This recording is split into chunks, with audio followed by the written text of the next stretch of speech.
Hello students, welcome you to all. आज हम लोग यहाँ पर पर्यावरण अध्ययन यानी कि इन्वायरमेंटल स्टडीज़ का एक मॉक टेस्ट कंप्लीट करने वाले हैं। ठीक है, जिसमें यदि हमारा लेवल यदि नॉर्मल तो हम लोग सारी चीज़ें कंप्लीट कर चुके हैं। यदि लेवल थोड़ा सा यदि हार्ड आ जाता है तो क्या आपकी अप्रोच रहनी चाहिए एग्ज़ाम में पेपर को सॉल्व करने की। देखो, हम लोग पढ़कर सारा जा रहे हैं, बट ऐसा हो सकता है कि थोड़ा डीप में जाकर पूछ लिया जाए, तो वो वाला टेंशन रहता है दिमाग में कि यार हमारे कम मार्क्स आएंगे। तो वो वाला नहीं, वहाँ पर आपको सिर्फ दिमाग से काम लेना है कि ज़्यादा से ज़्यादा क्वेश्चन को आप सॉल्व कर पाओ।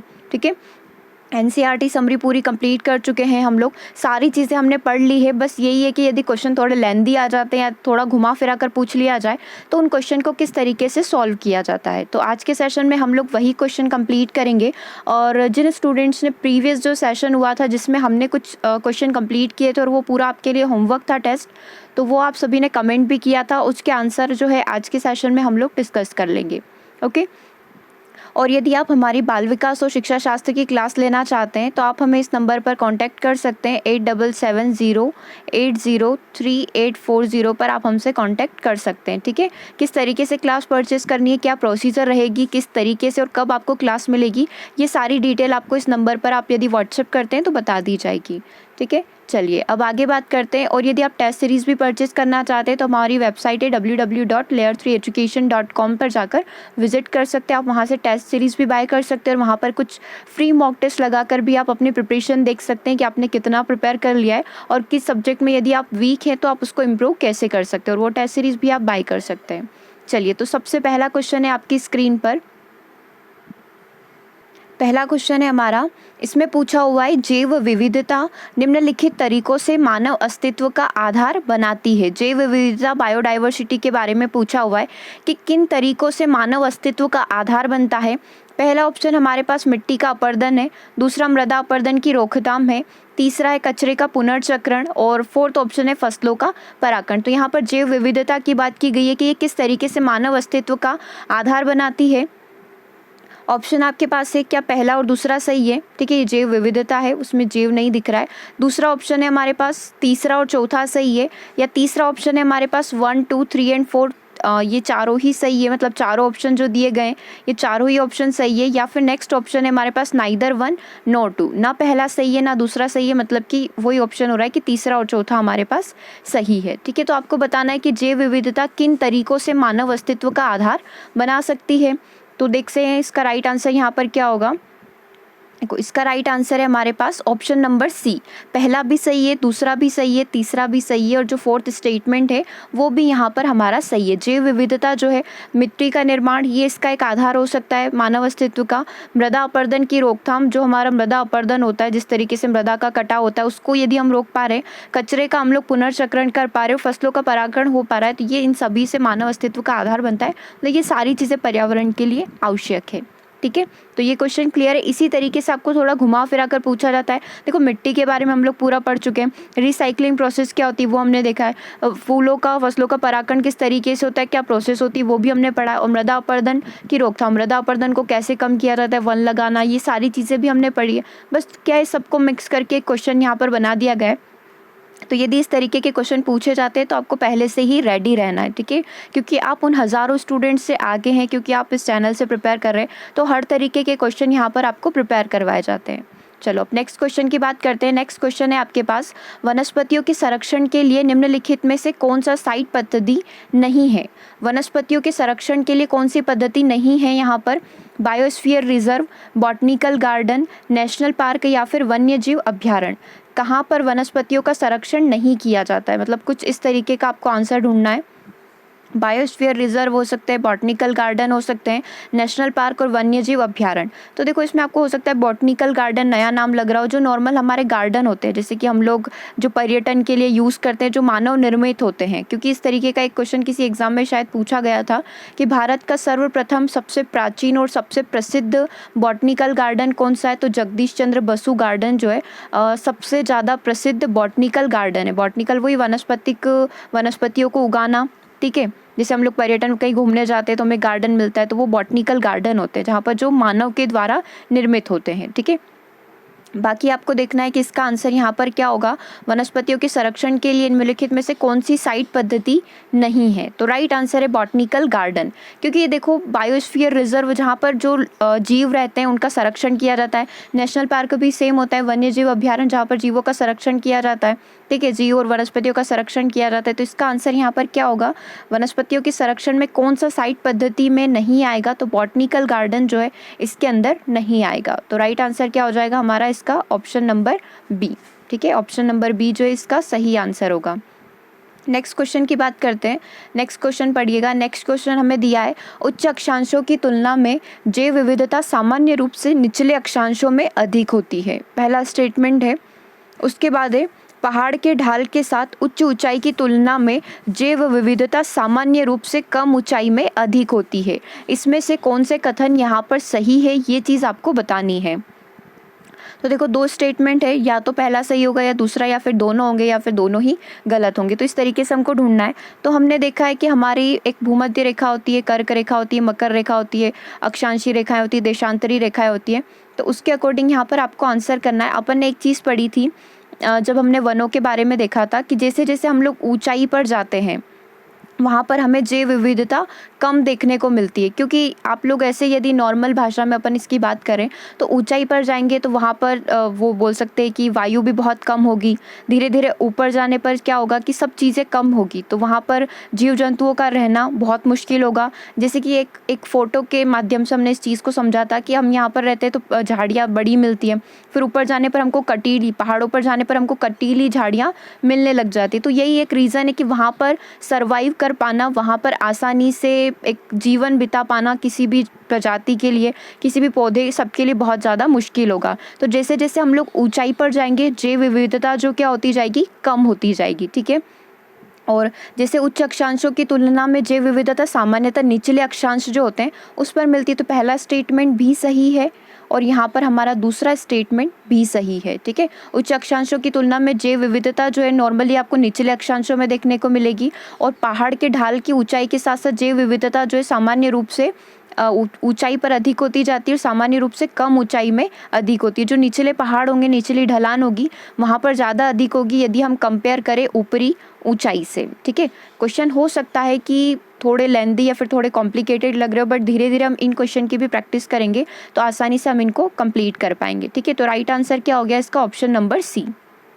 ओके, चलिए नेक्स्ट क्वेश्चन की बात करते हैं। नेक्स्ट क्वेश्चन है हमारे पास, हिमालयन रेंज प्रजाति विविधता में बहुत ज़्यादा समृद्ध है, ठीक है। निम्नलिखित में से कौन सी इस घटना के लिए उपयुक्त कारण नहीं हो सकता है। इसमें उच्च वर्षा होती है जो विलासितापूर्ण वनस्पति विकास का समर्थन करती है। यह विभिन्न जैव भौगोलिक क्षेत्रों का संगम है। इस क्षेत्र में विदेशी और आक्रामक प्रजातियों को पेश नहीं किया गया है और इसमें मानवीय हस्तक्षेप कम है। देखो हमने देखा है कि हिमालय पर आपको बहुत सारी प्रजातियां देखने को मिलेगी। आप बोल सकते हैं कि जो हमारा बायोडाइवर्सिटी जो है उसका हॉटस्पॉट पॉइंट आपको वहाँ पर मिल सकता है। तो इसके बारे में कौन सा आपको लग रहा है कि सबसे उपयुक्त कारण है, क्यों वहाँ पर इतनी ज़्यादा प्रजातियाँ जो है बहुत ज़्यादा अधिकता से पाई जाती है। जैसे हमने देखा था नीलगिरी वाली जो पहाड़ियाँ हैं वहाँ पर भी बहुत सारी प्रजातियाँ आपको देखने को मिल सकती है जो नॉर्मली दूसरे वन, दूसरे जंगल में आप कहीं पर भी नहीं देख पाएंगे। तो इसका क्या आंसर हो सकता है वो आपको बताना है। पहला ऑप्शन तो हमें बोल रहा है कि यहाँ पर बहुत ज़्यादा वर्षा होती है इसलिए। दूसरा बोल रहा है कि यहाँ पर अलग अलग मतलब भौगोलिक क्षेत्र ही ऐसा है कि जहाँ पर आसानी से कोई भी जीव, कोई भी प्रजाति सर्वाइव कर सकती है। इस क्षेत्र में विदेशी और आक्रामक प्रजातियाँ नहीं है इसलिए दूसरी प्रजातियाँ सर्वाइव कर पा रही है। और इसमें मानवीय हस्तक्षेप बहुत कम है, यहाँ मतलब कि यहाँ पर मानवों का आना जाना बहुत कम है इसलिए वो प्रकृति को नुकसान नहीं पहुँचा रहे। एक आपको सबसे उपयुक्त कारण बताना है। हो सकता है कि ये सारे कारण हो सकते हैं लेकिन आपको सबसे बेस्ट रीज़न क्या लग रहा है क्यों हिमालय रेंज जो है, हिमालय की पहाड़ियाँ, वहाँ पर ज़्यादा प्रजातियाँ पाई जाती है। राइट आंसर है इसका ऑप्शन नंबर बी। यहाँ पर जो है जैव विविधता का है, बहुत ज़्यादा भौगोलिक क्षेत्रों का संगम है, आसानी से कोई भी प्रजाति, कोई भी जीव यहाँ पर सर्वाइव कर सकता है। तो राइट आंसर यहाँ पर क्या हो गया हमारा, ऑप्शन नंबर बी। यह विभिन्न जैव भौगोलिक क्षेत्रों का संगम है, ठीक है। चलिए अब नेक्स्ट क्वेश्चन पर मूव करते हैं। नेक्स्ट क्वेश्चन है हमारे पास, रेतीला और खारा क्षेत्र एक भारतीय पशु प्रजाति का प्राकृतिक आवास है। कौन सा पशु है वो आप बताएंगे। जानवर का उस क्षेत्र में कोई शिकारी नहीं है, मतलब ऐसा कोई जानवर हो सकता है इन चारों में से जिसकी वजह से इंसान को कोई भी ज़्यादा प्रॉफिट नहीं होता हो, ठीक है, इसलिए उसका कोई शिकार भी नहीं करता है, ठीक है। रेतीले और खारे क्षेत्रों में वो रहता है, उसका प्राकृतिक आवास है, लेकिन इसके निवास स्थान के विनाश के कारण इसका अस्तित्व खतरे में आ चुका है। निम्नलिखित में से वह कौन सा जानवर है। जैसे कोई पहेली पूछते हैं ना कि आपने सारा डिटेल बता दिया, अब आपको उस जानवर का नाम बताना है, उसी तरीके का क्वेश्चन है ये। देखो, अब जंगली भैंसा हो सकता है, जंगली गधा हो सकता है, जंगली सूअर हो सकता है, भारतीय गजले हो सकती है।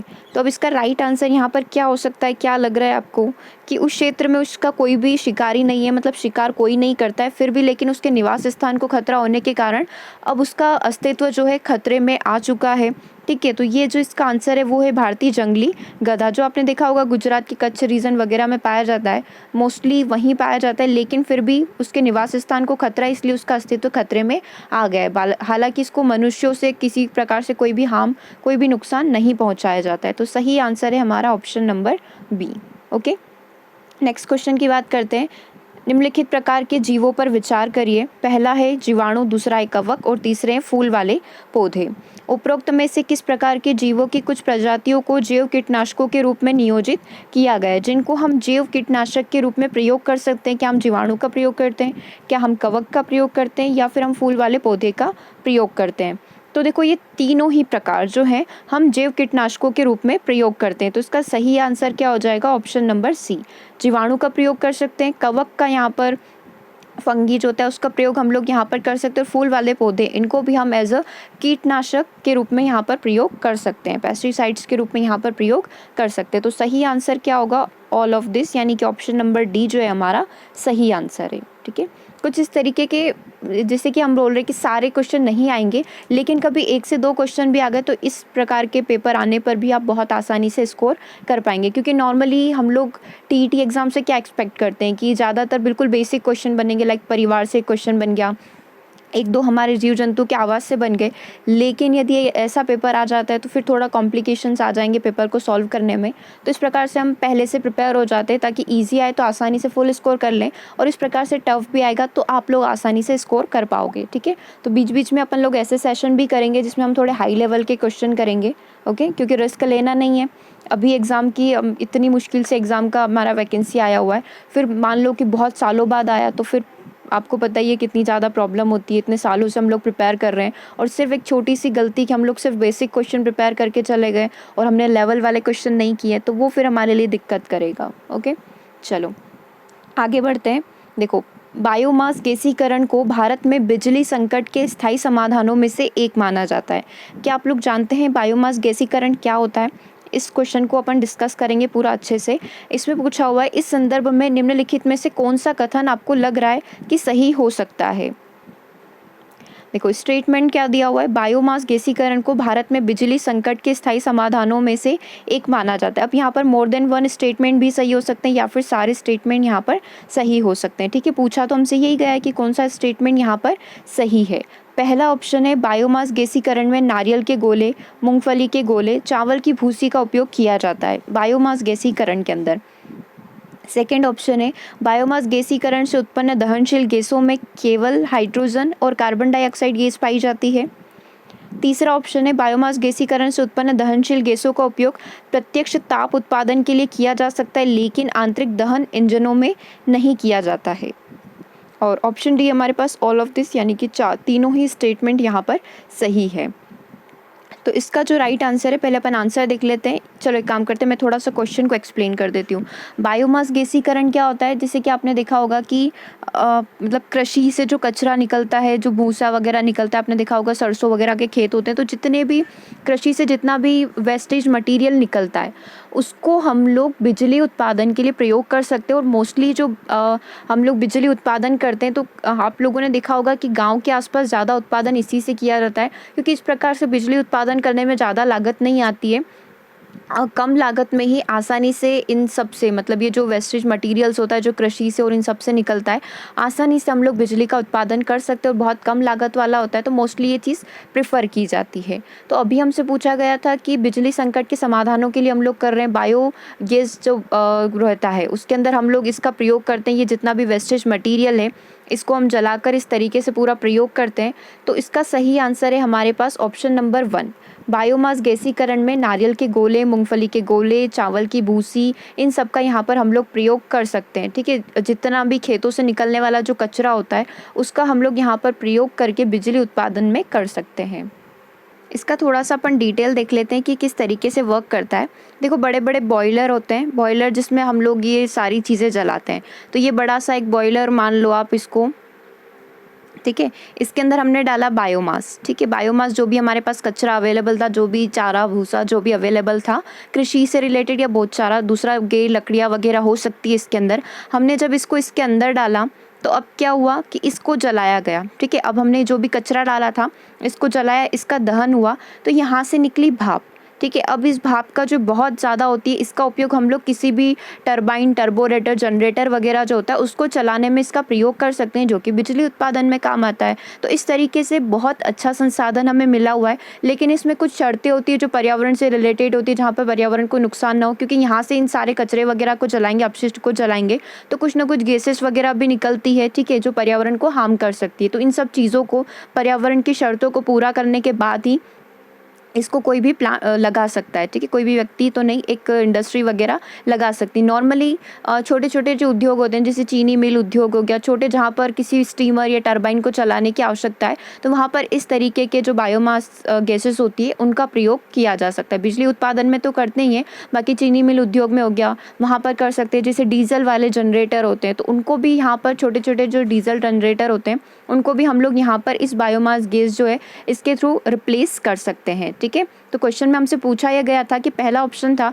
बायोमास गैसीकरण में नारियल के गोले, मूंगफली के भूसा, चावल की भूसी आदि का प्रयोग किया जा सकता है। तो हाँ, कोई भी कृषि का अपशिष्ट होता है उसका हम लोग यहाँ पर प्रयोग कर सकते हैं। ठीक है, पहला ऑप्शन तो सही है।